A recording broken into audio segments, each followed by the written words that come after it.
They called her too weak to be queen. The words were not shouted once and gone. They settled like ash in the bones of the house. They followed her like a shadow, whispers beneath the Astor windows, pitying smiles at the market, the steady, low murmur of doctors who made a theater of worry whenever her name came up. Thea had learned to move through a world that announced her fragility as fact.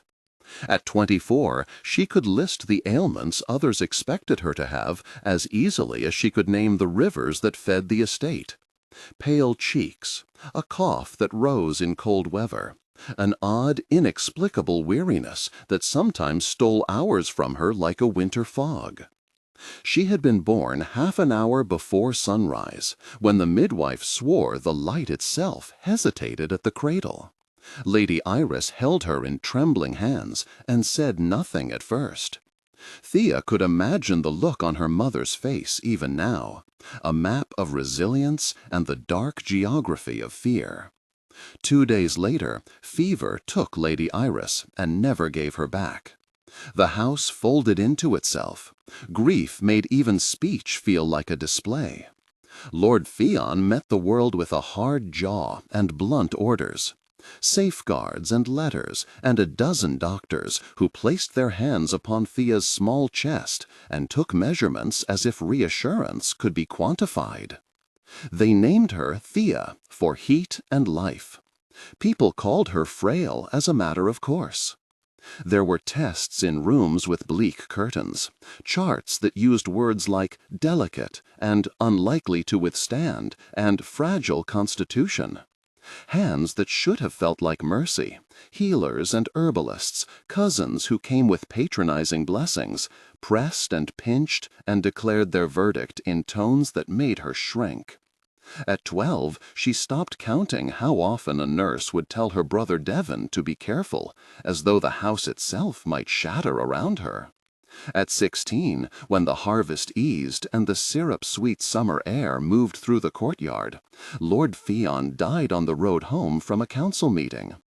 Thea thought she would be comforted, that grief would make others soft toward her. Instead, the world seemed to conclude that 2 dead in one house was proof of a weak hearth, a cursed bloodline. The gossip sharpened. Her brother wore his protectiveness like armor. Devon argued with men who suggested withdrawing her dowry, muffled words of anger when they spoke of sending her to a convent for safety. He would stand up for her in the common room and in the council chamber with an edge that embarrassed her. It shone in his voice and frightened her with its ferocity. When he was not fretting, he was practical, arranging tutors, securing safe company, measuring corridors to ensure there were no sharp turns she could stumble over. He loved her enough to be furious on her behalf, and that fury grew into his own quiet self-reproach as the years went on. Thea kept a small, private rebellion.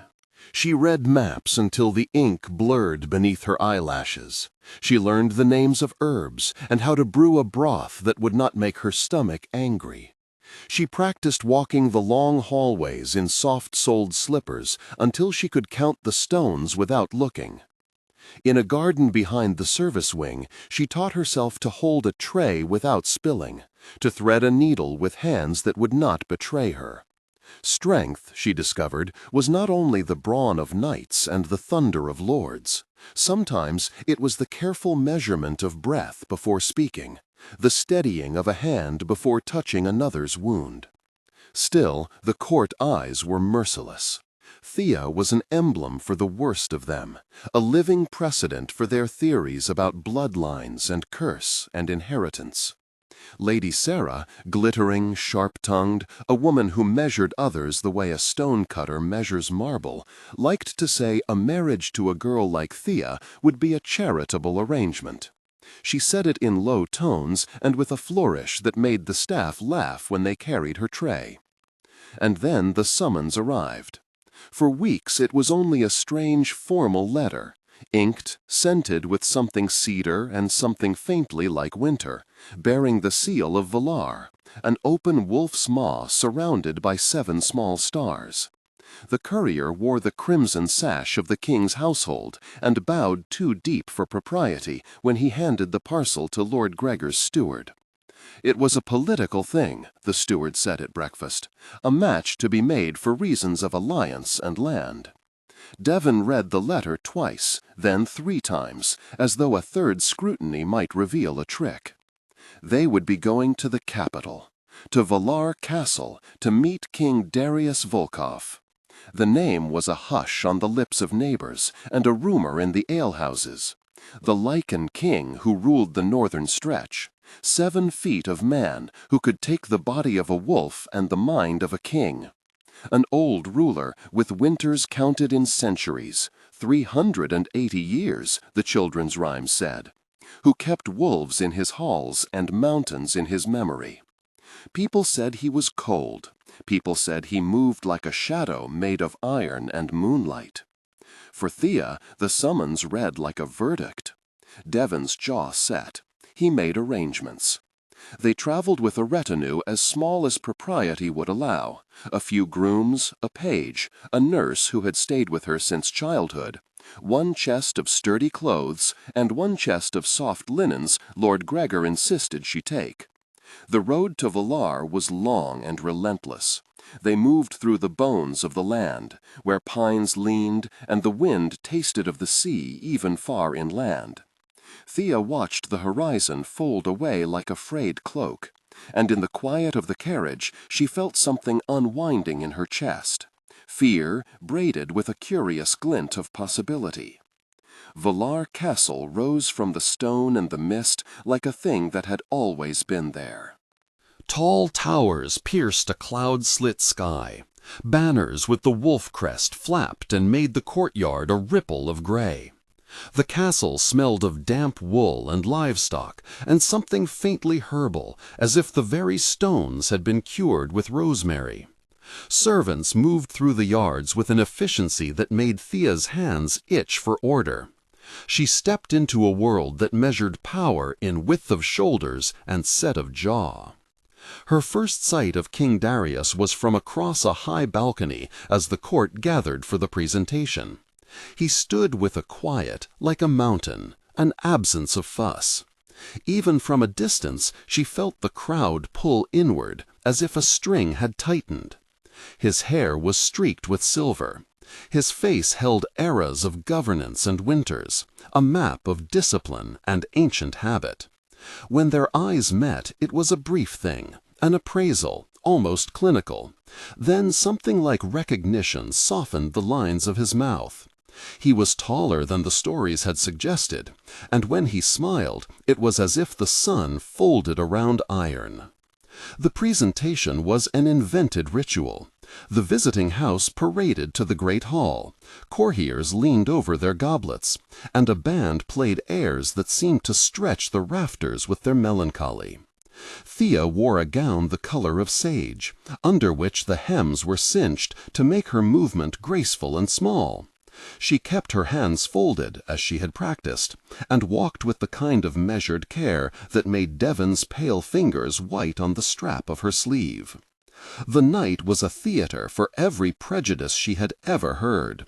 The guests were arranged in a ring of polite malice. Lady Sarah was close enough to braid a rumor into Thea's hair if she had wanted to. The clinking of silver made a brittle sound. The hall smelled like roast and wax and perfumed garments. Yet beneath it all there was the metallic tang of anticipation, an audience savoring humiliation like a plum. When the moment came for Lord Gregor to speak on her virtue and readiness, someone at the high table lifted a chalice and made a show of waiting for her to prove herself. Proof, in the court's eyes, looked like vigor and laughter and an ability to endure the scrapes and shocks of noble life. Lady Sarah's smile was a blade. "Show us your resilience, child," she murmured, loud enough for the nearest servants to hear. It was meant as a jest, the court would say later, but the jest had teeth. At Thea's feet, a serving girl, Ellen, who had been with them since she was a child, tripped, sending a tray of wine to collide with a metal brazier. A scrap of cloth burned, a small cry. Everyone's attention flicked, then fixed, as if on a bell. Thea moved because she had no time to think. Her body reacted before shame or fear, before the court could occupy her mind with the shape of their laughter. The healing came like a tide. It would later be described as sudden, an ember growing until it was light enough to see by, an invisible hand smoothing the edges off an ache. Ellen's singed palms stilled, the charred skin wept no more. Thea felt the movement as an echo in herself, a warm pull, something like another heartbeat aligning with her own. It was instinctual, and, in its own terrible economy, automatic. The hall inhaled. Glasses ceased to clink. For a moment, the only sound was the low rustle of a cloak and the little urgent breaths of the attending staff. Then the opposite came. Coat hands, prepared remarks, the very architecture of doubt reasserted themselves. Instead of congratulations, of awe, came questions, sharp like knives. "How?" Lady Sarah demanded, her voice a silk whip. Eyes turned to Thea with a new, keener curiosity. She felt her legs tilt beneath her, as if the floor had moved. Thea's chest grew heavy. A vertigo crept up like the press of a seawall about to break. She had taken from Ellen something that had not belonged to her to give. Something in her that had been sequestered like a flame behind glass. And who could tell then the toll such an exchange demanded? Her knees buckled. The hall became a pool of faces. Laughter, Nick, sharp and vicious, broke as someone took up the jest again. Men who had been indifferent now had a new and ravenous interest. A frail girl who could, by touch, pull healing from the world and offer it away with the cost of her own vigor. The story took shape at once. Monster, miracle, curse. Devon's voice cut the air. He rushed to her side and found her fainting into his arm, her skin like paper, the color of old cream. Someone, one of the king's guards, tall as a tree, with the knife-straight bearing of Valar, moved to lift her clear. Conversation swirled like a storm. Thea's nurse murmured comfort into her ear, but the sound was thin. Thea felt Devon's breath, smelled his sweat, felt the tick of his heart like an accusation. He should have kept her safe. Shame and fear and the strange hot ache of having given something away without permission pooled under her ribs. From his seat, King Darius rose. He did not speak at once. He strode forward, stillness made of the measured heavy of wolves, and the hall seemed to rearrange itself around him. People who had been poised with rumor on their lips suddenly suppressed it. The king's presence was a command that splintered social cruelty. He knelt down in front of Thea with a gentleness that did not make her feel smaller. His hand hovered, then steadied on her brow. He did not say miracle or curse. Instead, he said only, quietly, to someone at his elbow, "Bring her to my chambers. I will not have the girl mocked while she is faint." There was a rumor in the murmur then, a diagnosis that somehow avoided the arrogance of their earlier verdicts. Darius, as he walked with Thea borne between Devon and two guards, cast one cool glance at the assembly. "There are things my years have taught me," he said softly, as if to himself as much to his retinue. "Some gifts eat the giver." Word moved faster than the cloth of their sleeves. Someone murmured the phrase aloud with a mixture of disbelief and hunger. Soul healing, an ancient talent thought as much myth as the king's wolves. Tales in children's books told of healers who could call warmth to broken bones and trade their own years for another's breath. The practical nobles had discounted such stories as charming nonsense. But here was proof, blurred and human, folded inside a lady's gown and collapsing at a banquet table. The judges of the court assembled in a chorus of opinions. Lady Sarah's face drew itself into something unreadable for a heartbeat. Interest and the hunger for leverage crossed her features like a hawk over fields. Lord Gregor, steady, diplomatic, murmured about protocol and safety and the possibility of taking the girl into protective custody for assessment. Others saw political advantage. A healing lady married into the wrong house could tip power in unforeseen ways. Darius moved through the tide of words with the effortless patience of the old. The nearer they came to his private apartments, the quieter he became. He did not offer Thea crumbs of consolation or the sort of patronizing platitudes the courtiers seemed to enjoy. Instead, he placed her on a couch set beneath a window where cold light lay on the cushions. He called for a healer, personally, and directed that none be dismissed from the corridor while she slept. His voice was low enough that only those closest could hear. Even so, in something there was the gravity of command and the warmth of care. When Thea came to, she found herself beneath heavy blankets and the smell of licorice and something medicinal. A woman with steel-bright eyes moved with surety about the room, the chief healer of the castle, perhaps, or one of the king's chosen.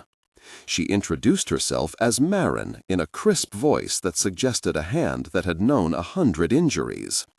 Marin's glance was businesslike, then curious. She examined Thea's hands, her throat, the color around her eyes. Thea wanted to apologize for the mess, for the trouble caused by something no one had taught her to harness. The apology sat like a lump at the back of her throat. Darius watched from the shadow of an arched doorway, his boots quiet against the stone.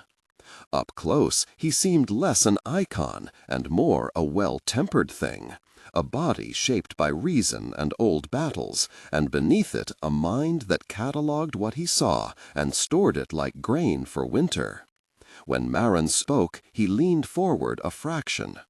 She bears the marks of what the healers call, Marin paused, searching for the word in the old tongue, then in the common, a soul healer. It is not white magic like tales, nor merely medicinal knowledge. It is reciprocal. When her hands mend, they repay in sleep, in pale hours, in a drain that reaches deeper than mere fatigue. The risk is the life of the giver if overtaxed. We have records here of 2 or 3 such cases over the last several centuries. Usually they are hidden in convents or kept in families as a closely guarded asset. Thea's mind moved like a leaf on a pond. Hidden, asset. She realized with a pain like cold iron that the world had not only feared her fragility, it had read potential danger in it and turned that fear into the currency of political usefulness. Someone would want to own her, or sequester her, or brand her as a weapon. Darius's face did not change with the news. He sat on a chair across from her, hands steepled, and for a long moment said nothing. Then he looked at Thea in a way that is rare in men accustomed to seeing people as things to be shuffled about in the ledger of alliances. "Do you know," he said, "what happens to your strength when you give it away?" She shook her head, because the truth was she did not. She had felt only the immediate echo, dizziness, a hollowing. She had not yet had the time, or the will, to understand whether healing another untied years from her life, or merely emptied a small reservoir she could refill with rest. "You will teach me," Darius said, simply, and the sentence held all his authority. It surprised her. She had expected a different sort of rescue. A sealed room, an enforced retirement, the gift locked away to be used by men in coats and with spiteful intentions. Instead, his proposal opened a new, if terrifying, door. He would not consign her to solitude. He would not parade her as a trophy. He offered custody with an education. "You would take me where?" Thea's voice was small, but it wrapped itself around the word like a net. "To Valar's private infirmary. We have healers who train in containment and in the old disciplines. There are wolves that will not let fear pass untested if you wish them for company. There was no flirtation in his tone. It was an even, considered offer. I will not have you bartered away. Devon bristled, quick as a hound. It is not negotiation, sire. She is my blood. Darius inclined his head to Devon with a courtesy that acknowledged the claim without surrendering his own command. You will keep her within reason, brother, he said, but the girl is under my roof. She will not be humiliated under my name. The court rumor engine began to wheeze into life, but the immediate thunder of gossip would not be allowed to spill into the quiet of Darius's chambers. He called for a page, dismissed the rest, and arranged for Thea to be carried in a sedan to a smaller suite with a hearth and a narrow, well-guarded garden. The wolves, Shadow, Storm, Ash, Ember, Ghost, were not present then, but she would know them by name soon enough. The castle had its own animal language that the king used to move his household like a hand over a map. Thea listened as Marin enumerated the rules of caution: no needless contact, measured trials, and the careful logging of every exertion. Night fell with a flourish of wind and the crash of banners against stone. The idea that she could be taught to turn her own ruin into a counted resource lit a cautious ember inside her. That night, as the castle moaned with the slow changes of its own breathing, Thea lay awake and listened to the steady, distant sound of a wolf's bark. Somewhere in the compound, a signature roll of sound like a bell. Thea had loved wolves since she was a child. She had once watched a pack move across the estate's distant hills with the same quiet awe that now made her heart ache. The idea of being surrounded by them was both terrifying and strangely calming. They were not only beasts, they were judges and confidants in the old tales, holders of secrets older than the scribe's ink. In the days that followed, the court's scorn did not vanish, no tide turned so quickly, but its posture shifted. Where once they had leered and mocked, they now watched with a different hunger. The narrative became more complex. A fragile girl who could heal the burned hand of a servant at a banquet and then faint on the tiles. People said things that could be weaponized, and others muttered that a king who sheltered such a woman might try to use her advantage. Thea tried not to listen to the rumor mill. She counted her breaths and kept track of the small victories: a steady step down a stair, a bathing without fainting, an entry into the courtyard without needing to clutch the banister. Marin kept her schedule like a priest guarding scripture. At dawn they walked the infirmary, where the smell of boiled herbs and vinegar hung like fog. Marin taught her first how to place her hands above a bruise without pressing, to feel the edges of pain as one might learn the borders of a country. Thea learned to sense the difference between a wound that called out for warmth and one that demanded time. She learned to remind herself of breath in a whispering cadence when the warmth started to reach for her own marrow. If the first week was trial, the second week was a slow collapse and rebuild again. Thea would heal a minor bloom of maggot in a farmer's foot brought in from a distant road and feel the exhaustion press in like a winter blanket. She learned to retreat then to the quiet of a chamber where hot broth and silence were curative. Her hands trembled sometimes after a healing. Her sleep was long and dream-rich, and sometimes in the dreams she was a child again on a sunlit hill, and her mother's laugh was a ghost that folded through the grass. Darius watched these small movements with a severity that made her think of stone weathered by wind. He did not hover. He did not speak of the past beyond what he had said once. But he sent, from time to time, his wolves to sit near her window in the garden. Shadow would lie with his head on her lap and breathe in a slow, even rhythm. Ash would pace, and, but for the knowledge of the wolf's pacing Thea suspected, would have been a man anxious at the edge of something important. The wolves, named like old weather, were companions who measured her, and their acceptance pressed on her like a benediction. The court's murmurs turned, gradually, into a different kind of attention. Men who had once mocked her now solicited her opinion on small matters of supply and infirmary detail when they thought to impress their consciences. Thea found that, even in her weakness, she could make a choice that had weight.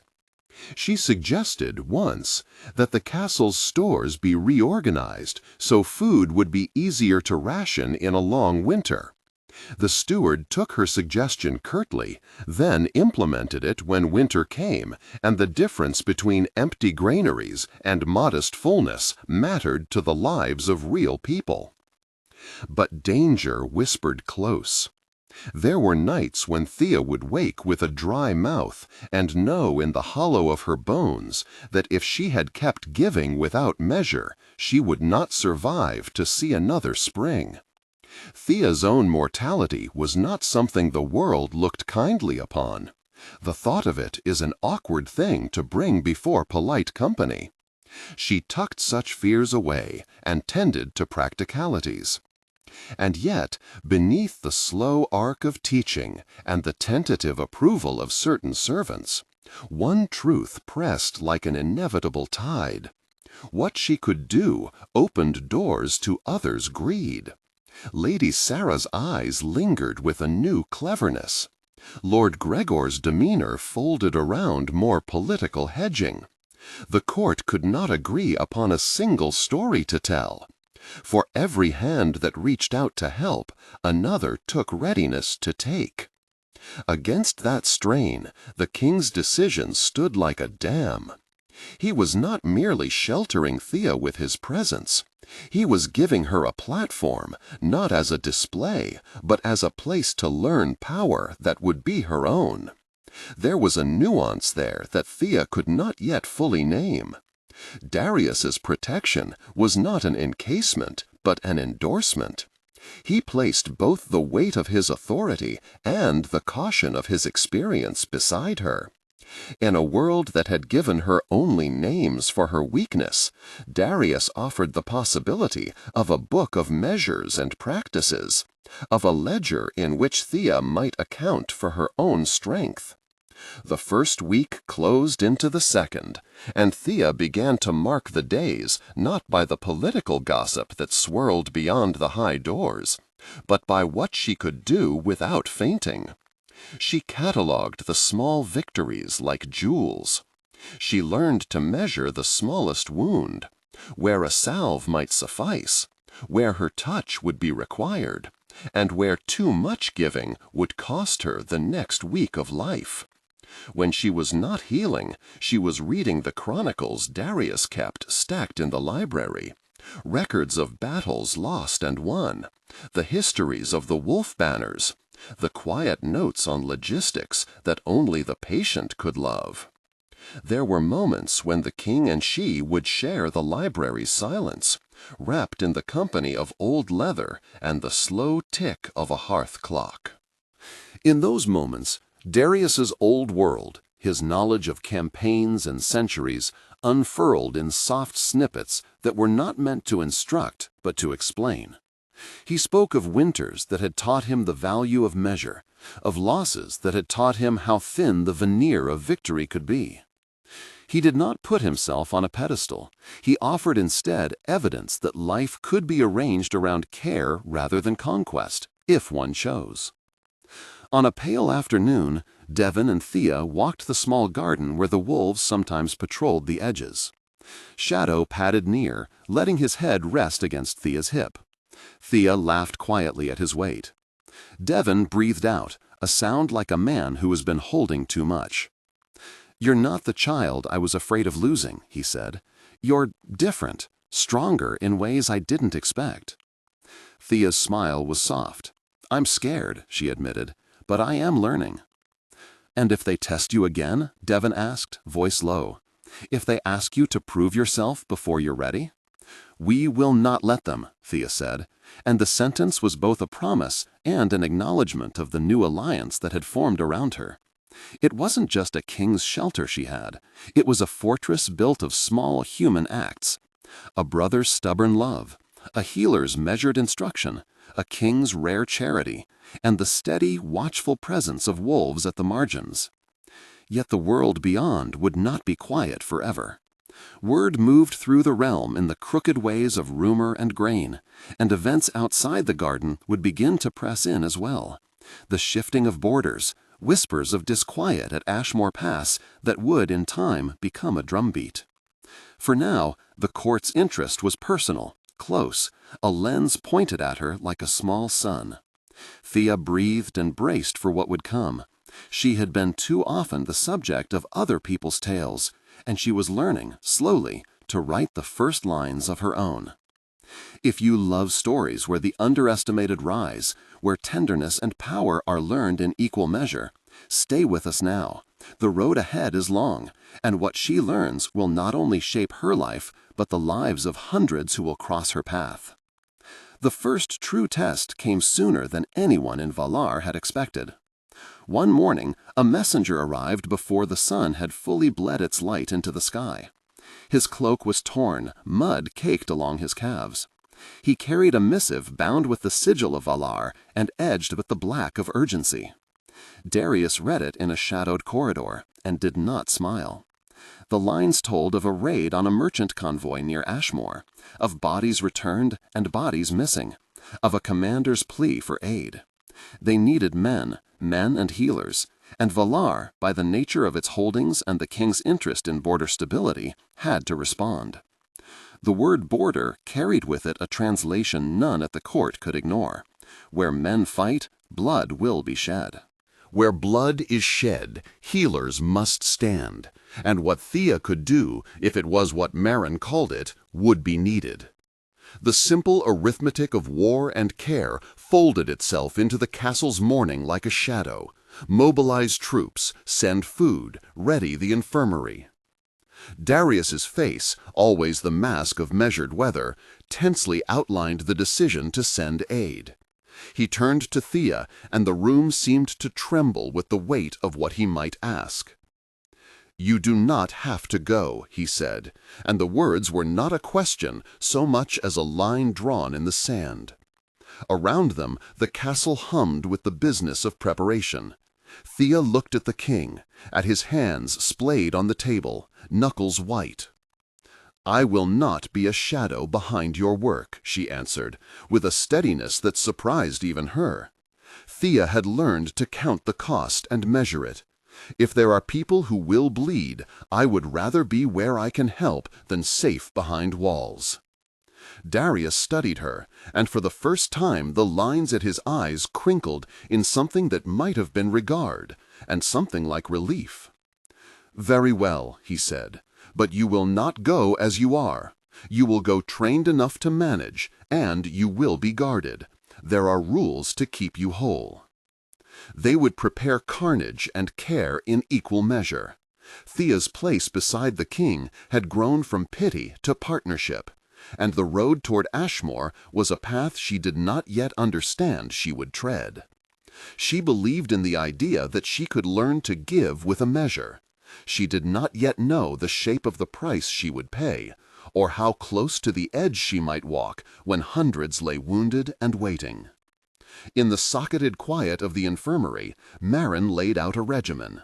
3 months of training was the estimate, but the timeline could flex if progress warranted, and if the world demanded sooner, they would adapt. Thea scrubbed her hands until the skin blanched.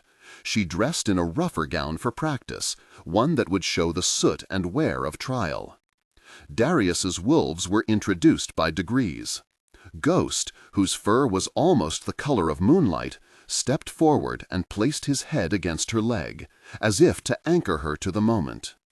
For the first time in her life, Thea felt a thing that could be named as hope. It was fragile and made of small rules, but it had the strange, inexorable weight of possibility. The world had called her weakness. Here, under a mountain of stone and the watchful gaze of an ancient king, she had been offered the chance to become something else. Not invincible, nor painless, but skilled.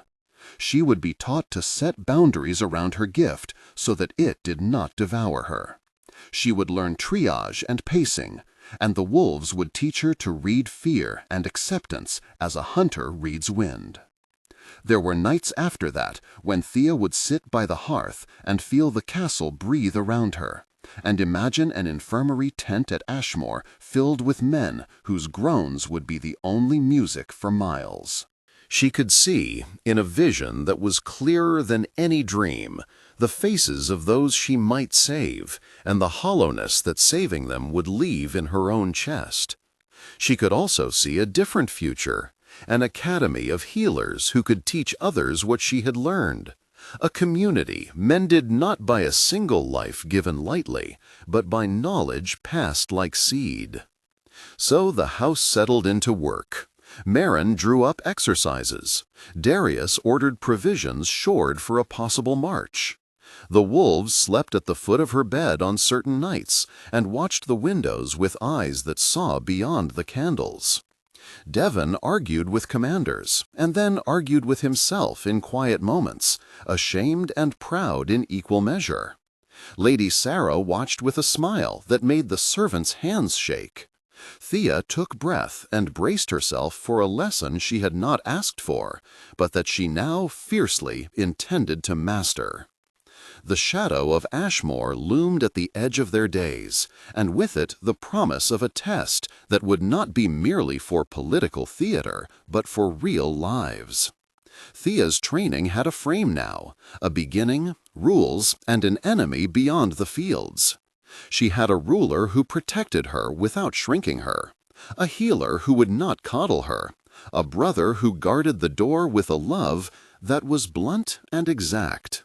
He wrapped himself around her life with the fierce politeness of a man who had been taught to hide his tenderness beneath duty.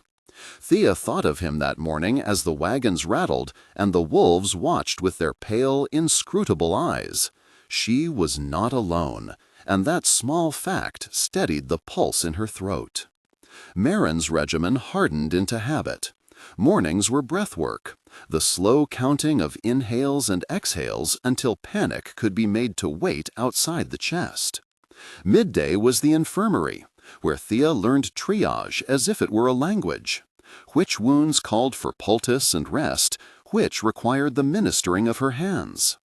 Afternoons she walked with the wolves through the castle gardens or the tangled paths beneath the gray pines, learning from their cadence how to measure fear, how to wait until the tremor of adrenaline softened enough for the wolf or the human to accept help.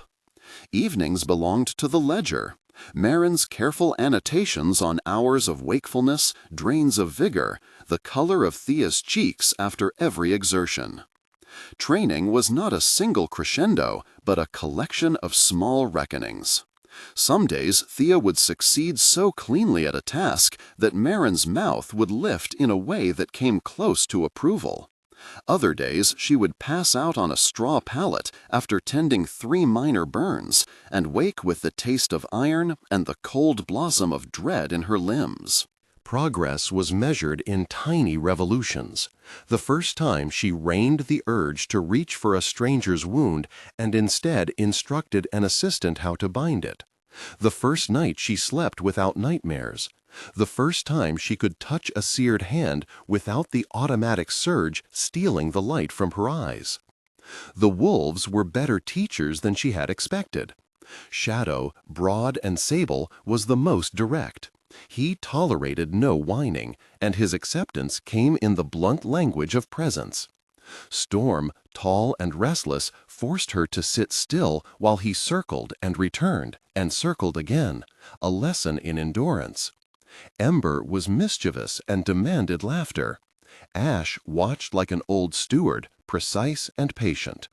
Ghost, pale as bone and unerringly near, watched her in ways that suggested he read the slow, private arithmetic of her life. There was a day, 3 weeks into the regimen, when Ghost stepped forward into the infirmary at dusk, nose wet with the scent of earth and rain, and waited until she let him close. He laid his head in her lap and did not move when she fell asleep with her face on his flank. That quiet acceptance was a blessing she had learned to read like a scripture. Marin taught more than containment. In a low, clipped voice that admitted no pity, she pushed Thea into clinical thinking. "You must not be an on-call miracle," Marin would tell her. "You will be a system. Teach people to mend where menders can, to triage when triage is needed, to conserve you for the threshold." It was poor comfort at first, the idea that systems armors against being drained, but slowly Thea saw the sense in it. She began to run drills where crews practiced bandaging under her direction. She instituted rotation so the same hands were not always called for the same tasks. She taught a handful of loyal servants how to read the first signs that a healing had begun to take too much from her. Thea felt fierce gratitude toward Marin for teaching her both how to save lives and how to refuse ruin. The first controlled healing that mattered came unexpectedly, during a field exercise designed to simulate the chaos of a skirmish. Marin arranged for a northern guard known for his stubbornness, a broad-shouldered man named Halvar, to play the part of a badly wounded soldier, a sang wound to the thigh, a brayed ankle. The drill was to mimic the press of a real field, shouted orders, a panicked stretcher, dirt thrown into the air to mimic smoke. Thea stood on the edge of the simulation with her palms pressed together, the cadence of her breath a metronome. When Halvar's hand was finally placed in hers, Thea felt the private tug of the old instinct, the urge to pour herself out with the apology of a bell. This time she did not let that old reflex run unchecked. She pressed her thumbs to the precise point Marin had shown her, closed her eyes, and imagined a channel, not of heat, but for the flow to be guided, counted, measured. It was as if someone had opened a sluice gate inside her. The warmth that had always come like a drowning tide narrowed into a ribbon she could look at and name. She sent the ribbon into Halvar's leg, feeling it thread into torn fiber and metal. The pain eased, color returned to the man's face. Thea felt some of her vigor leave. Not a massive theft, but a known trade. A night's sleep traded for hours of another's life. When she drew her hands away, Marin's features, usually all steel, softened the barest fraction. Halvar rolled his eyes at the fuss, but walked with less limp. The exercise ended, and the men who had mocked her months earlier grunted and adjusted their pride. The court, watchful, shifted into new, quieter calculations. The first success did not cure her from collapse. Thea's body still demanded repayment. That night she slept for 13 hours and woke with her joints tender, as though she had aged a year. Marin's log noted the drain with a pencil point. "You did well," Marin wrote in the margin, and beneath it, with the dry admonition that framed every lesson, "Do not exceed the quota." Thea's improvement in technique made room for other growth. She began to enter the council chamber on the margins, initially to listen, then to offer a carefully considered observation about stores, and later to press for modest reforms in the infirmary staff's living conditions, better food, rotated shifts, a ledger for supply requests. Small administratives were not glamorous, but they mattered. Valar's granaries were reorganized under her suggestion. A more efficient rationing system saved food in the second month of a particularly lean winter. Soldiers and servants began to speak of her with a cautious respect. Devon's pride recalibrated into something quieter and less defensive. He found himself smiling instead of scowling when people sought Thea's counsel. Darius watched these things as he watched weather, not with sudden enthusiasm, but with a marked attention that registered shifts. From his vantage, he saw patterns most had missed. He noted the way a small logistics change could bear consequences in the field. Once, while they stood in the library between shelves that smelled of dust and ink, he said to her, "You see things as nets, what one thread holds or loosens."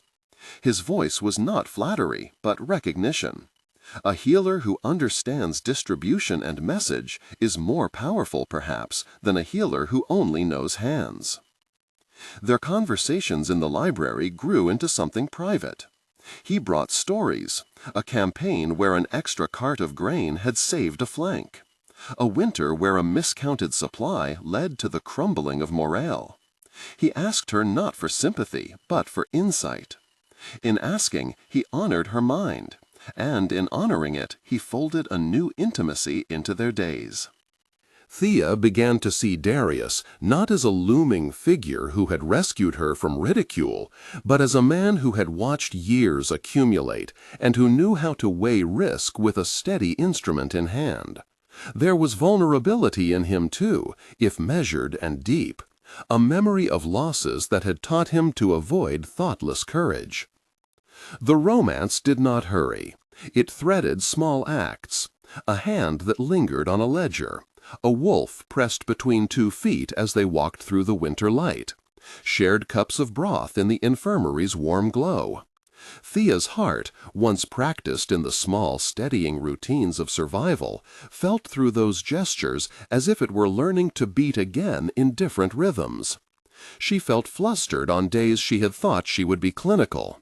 She found comfort in his steadiness, and he, in turn, was disarmed by her quiet ferocity. It was in an unremarkable evening that their first true closeness opened like a spring. They had been at the infirmary late, mapping rotations for the journey to Ashmore when it came. A page had entered with news of trouble at the pass, raising the tension they had anticipated. Thea's hands were ink-stained from ledgering, and her hair had escaped its bindings. Darius stood across from her, ivory light pooling from a candle. He looked at the map, then at her, and something unguarded crossed his face. "Do you fear this?" he asked. She met his eyes and admitted, "I do. Not of dying, of misusing what I have and not coming back." He nodded as if he recognized the confession. Then he did something he rarely did in public. He reached over the table and took both her hands in his. There was no ceremony or flourish. The contact was steadying, the kind that told her without words that he would share some of the burden's shape. Thea felt warmth at the contact that had nothing to do with her gift. It was human and plain and monstrous with its tenderness. They kissed 2 weeks before the march to Ashmore. It was not a theatrical first kiss in some storybook sense. Rather, it was the conduction of all their small intimacies, the library silences, the wolf-side conversations, the shared watch over a fevered child, into a single, brief, irrevocable moment. The kiss itself was careful and demanded consent like a promise. Afterwards, there was a gravity between them, a fuller recognition that their political arrangement had folded into a private partnership.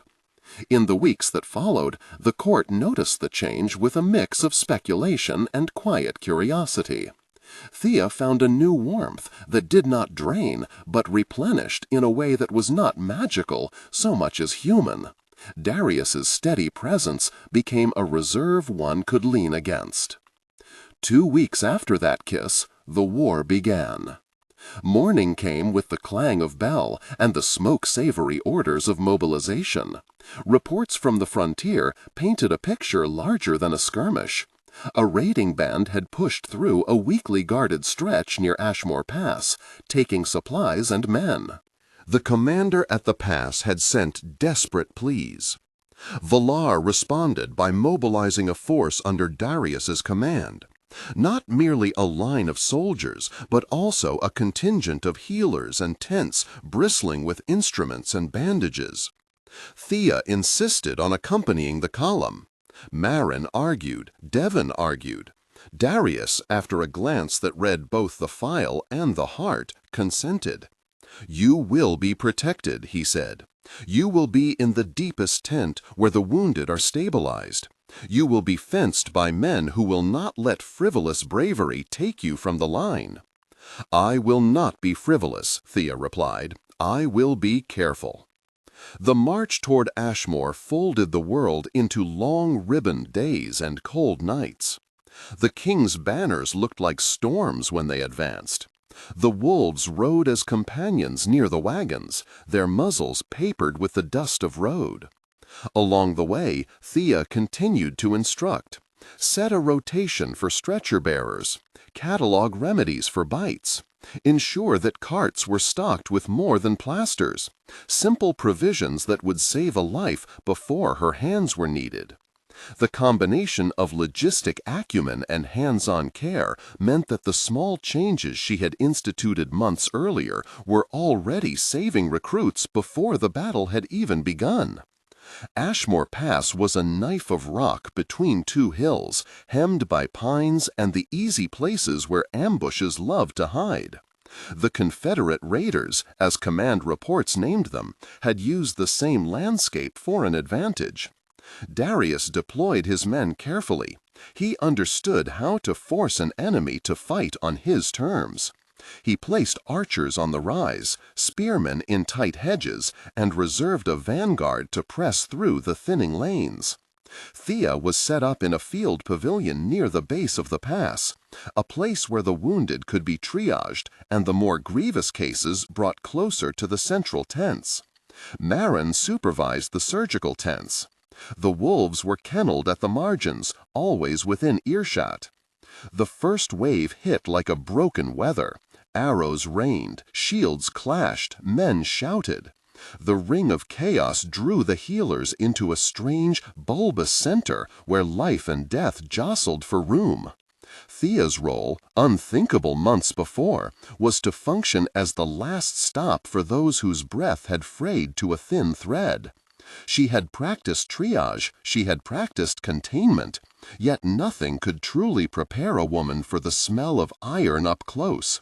The small, patient faces of men who had been laughing only hours before, now hollowed out by pain. She worked with a band of assistants Marin had trained, some of them novices who had learned the basics under Thea's instruction. Thea's hands moved through a choreography she knew by muscle. Stop the bleeding, set the fracture, check breathing. When a soldier with a shattered arm was brought in and the medics murmured that the limb's circulation had been nearly severed, Thea stepped forward. The bone pressed into pulp. The man was in agony. Thea placed her palm against the torn flesh and, with the discipline of the months she had endured, channeled the warming ribbon into the wound. The pain softened. Color crawled back into the man's cheeks. He coughed and began to breathe more easily. Thea felt her energy ebb as always, but she managed the trade. A measured outpouring that left her more than exhausted. It left her taxed, as if some of her years had been counted down and registered like coin. Word of her controlled healing spread through the lines like light. Wounded men who might have been left to linger were brought swifter to the tents because the knowledge that Thea could save them made others willing to take a risk. In the span of the first day, she saved dozens. No number yet sure, the chaos too wild for accurate counting. Thea kept a small slate by the tent flap where Marin had told her to record each case and its cost. Dark smudges of graphite became the quiet evidence of the price she bore. There came a moment, on the second day of fighting, when the pass itself seemed to rend. A supply wagon had been hit on the narrow way and was burning, spilling oil and wood and men on the ground. The enemy had pushed forward in a way that threatened to carve a wedge into Darius's line. The king gave a command, one of those orders that moved men like pieces. And a worn captain, commander of the rearguard, surged to the flank to hold ground. He had been a steadfast man, known for stubbornness, and his steadiness had held a flank in a previous campaign. Now he lay with his belly opened by a shard of splintered wood and a man attempting to staunch the flow with his bare hands. Thea was there. She had already used herself all morning and was running on a ledger of rest and broth and a string of small reserves she had kept in a hidden place within herself. She knelt and worked, calling to the assistants to hold the belt at precise angles until she could control the flow. When she touched the captain, she felt the old surge throw itself like a tide against the dam she had learned to make. Her breath shortened. The world brightened and narrowed to the lines where her fingers met torn flesh. She opened the channel and let the warmth thread into the wound, counting in her head the measures they had practiced. Blood slowed. The captain's eyes blinked. He coughed and then breathed. The resurrection of a life in the middle of battle is always its own kind of magic. But after that healing, Thea found herself walking on a precipice. The hours that followed blurred into a single, luminous pain. Her limbs trembled, her vision washed with storms. Marin's assistants moved with the urgency Marin had taught them. They lifted Thea and set her into a tent, where Ghost settled near and rested his head against her foot like an anchor. Darius found her there, his face a map of lines she had learned to read as care. The wolves lay curled like living pledges around the pavilion, bewildered men and commands and smoke and grief, survived by teeth and fur and duty. She had saved hundreds over the course of the campaign. When the final count was taken and the smoke had cleared, the tally upon her slate read 243. The number itself was an oddness, artifact of the math of despair and grace, but it was real, written in the cramped hand of an exhausted assistant. 243 lives returned to breath by a woman who had been called too weak to be queen. The figure would later be quoted in the halls of power, echoed in taverns, carved into the memory of a nation. For Thea, it was a ledger that tasted of iron and rest, and an ache that did not go away. The exhaustion that followed was deep and absolute. Thea slept for a day and a night, and then another half-day. When she woke, her hair felt like straw, and her hands shook as if they had been cataloguing storms. Marin declared a recovery period and forbade all contact save for the nearest circle: Devon, Darius, a couple of trusted hands. The rebels of rumor had no purchase. The battlefield had proven the worth of her restraint. Yet the cost was visible in her pallor, in the thick slow of her movements. She had paid with hours of her own life, measured not in a mortal countdown so much as in the small attritions that made the body tremble after a long night's labor. Darius did not make grand speeches that day. He sat by her bed and read her reports, and listened to the medics with a patience that made her feel safe in a way no courtly promise could. There were times he leaned forward and bowed his head, and put a hand to her forehead as if to measure the temperature of the world. He told her once, with a blunt tenderness that carried his age and the grave weight of his decisions, "You will never be merely my asset.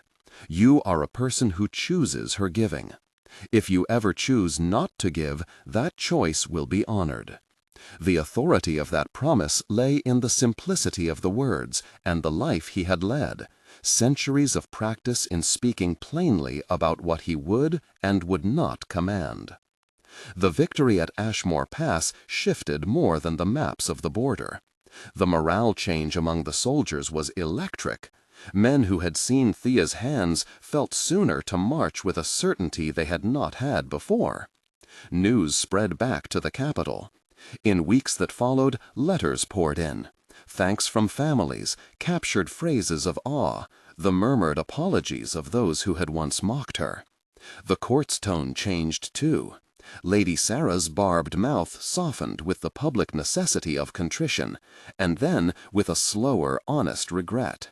She approached Thea one afternoon in a small anteroom where winter sunshine slanted, and, for a moment, she looked like someone who had been left to face herself. "You were not what I expected," Lady Sarah said, voice lower, steadier. "I was wrong." Thea regarded her without the need for the strident drama of forgiveness. She had been given enough cruelty to know the shape of contrition. She also understood that apology needed to be matched by reparative work. "Words are beginning," Thea said. "Actions will follow." Lady Sarah nodded, and in the months to come she did indeed follow with action. She petitioned the council for increased funding for the infirmary staff and volunteered time in teaching organization.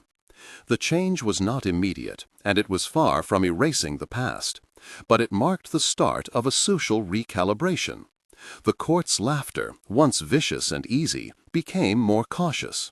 Curiosity replaced cruelty in many hearts. Thea's coronation came after the smoke of battle had settled, and the demands of governance required a symbol. The ceremony itself was not merely a coronation of a queen in title, but a public acknowledgment of a woman who had turned ridicule into service. The day was bright and sharp. The castle thrummed with the presence of those who had come to witness the once doubted Thea step into a position the world had not imagined for her. Darius stood at her side in a way that was both regal and intimate. The wolves watched from a respectful distance, their eyes glittering as if they, too, knew the gravity of public ritual. When the crown rested upon Thea's head, it did so with a weight that felt less like a bar for measuring her weaknesses and more like a ledger of obligations. Her speech was short. She spoke not of herself, but of the infirmary, of the men and women whose hands had sustained her work, of the orphans at Ashmore who had lost families and needed care. She spoke of limits and of the need to teach, not to hoard gifts.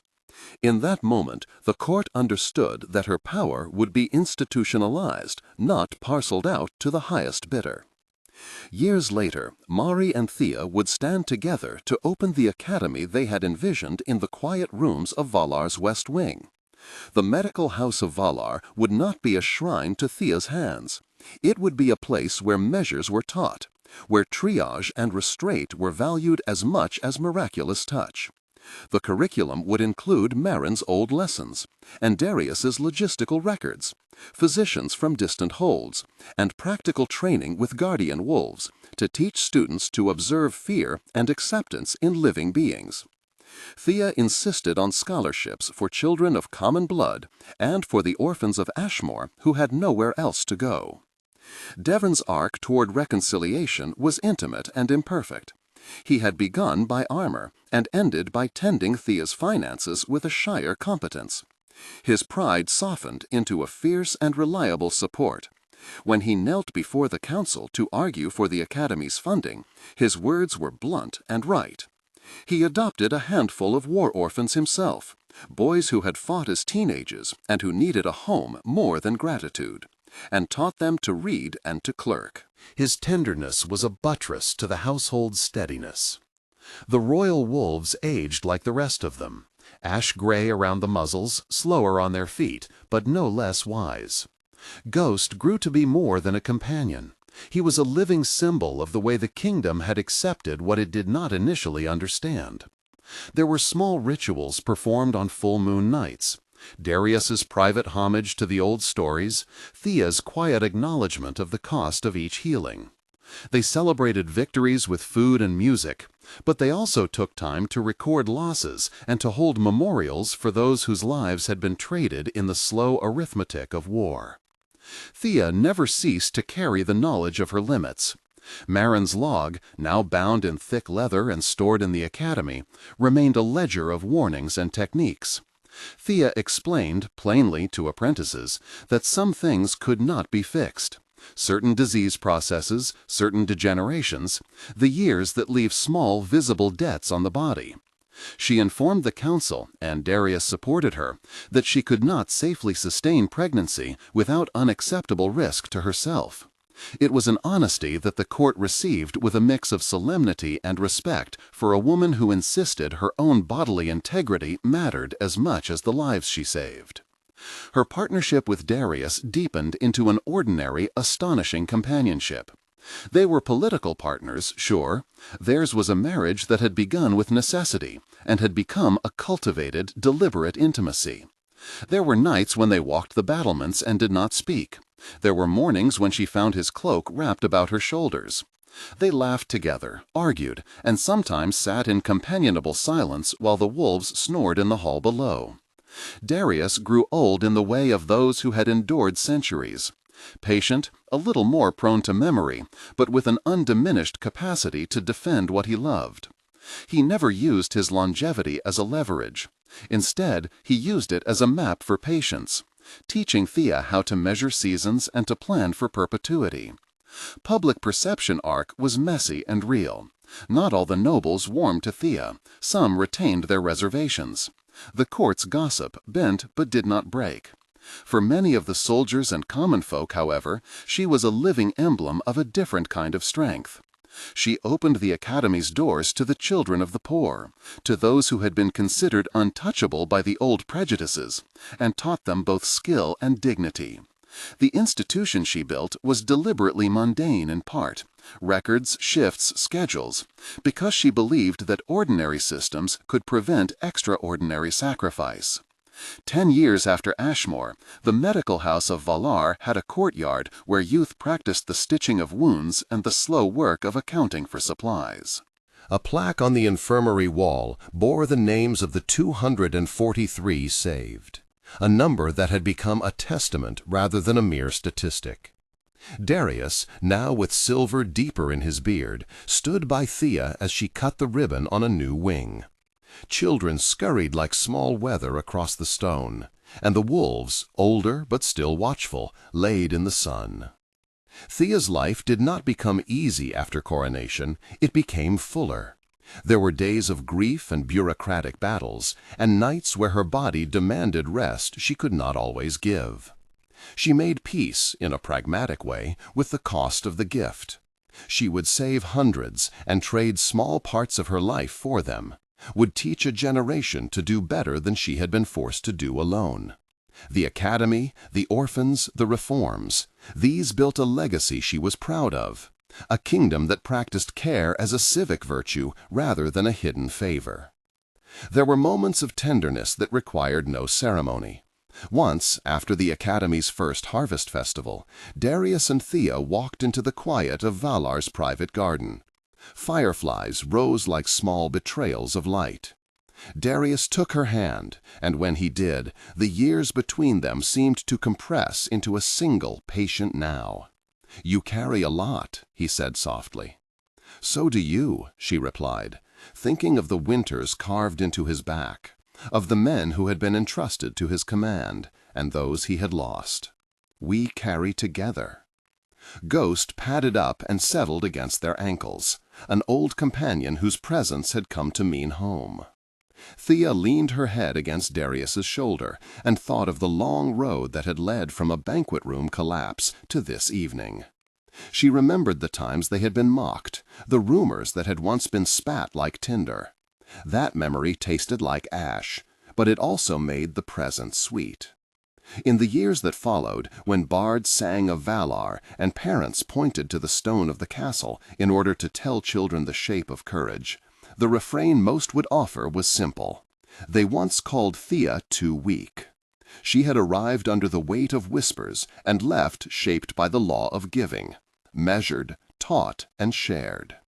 The Giant Lycan King, who had taken her into his house when the court wanted to shut her away, had not saved her by stealing her agency or by seizing her fate.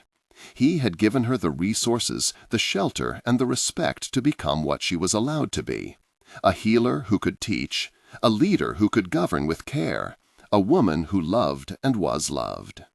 Thea's story became not a tale of miraculous absolution, but a map for practical compassion.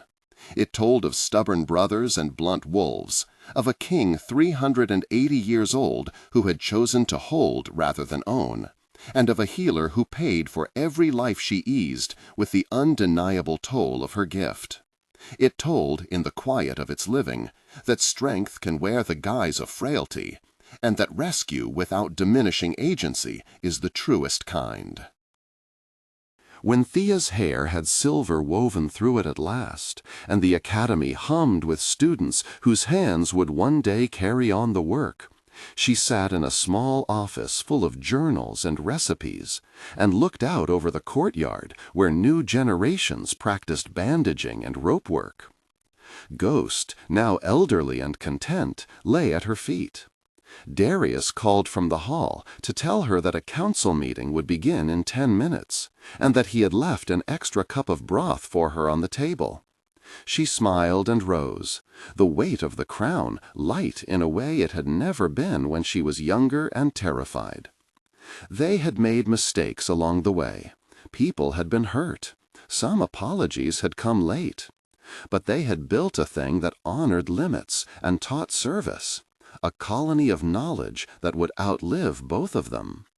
In the small ledger of the academy, beneath the careful entries, was the quiet statement Thea had insisted on as its charter, that healing is not a thing to be hoarded, nor a weapon to be wielded unrestrained. It is labor, pedagogy, and mercy balanced with measure. The final image, if tales must have one, was not of a woman with hands glowing strange light, nor of a king with a wolf's face. It was of Thea leaning on Darius as they walked through the academy courtyard, their shadows long as the sun dipped. As children practiced sutures nearby, and an orphan laughed at an old joke Devon told. Ghost nosed a scrap of bread from a student's pocket, and then lay down with a tired, satisfied sigh. Thea's breath was calm. Her life had been a ledger of cost and of care. She had paid into it generously, and had learned to teach others how to invest wisely. They had called her too weak once. The world had been ready to see only the surface of her. The Lycan King had kept her, not as property, but as a partner and protector. Together they remade a kingdom that measured strength by the willingness to bear one another's burdens, and the wisdom to do so without stealing the life of the giver. That legacy, more than any title or crown, was what she left behind. A hand steady in the storm, a ledger that taught pacing, and a house where healers were trained not merely to mend bodies, but to respect the lives that made such mending possible. If Thea's life has a last line, it is not triumphant in the blare of victory, but quiet and sure. Those who once ridiculed her for being too weak learned that weakness and power are not opposite ends, but neighboring rooms in the same house, and that sometimes the most substantial strength is the courage to be vulnerable and the grace to protect that vulnerability in others. If this story touched you, if Thea's patient rise warmed you as it did us, please subscribe for more tales where the underestimated grow into the architects of their own fate.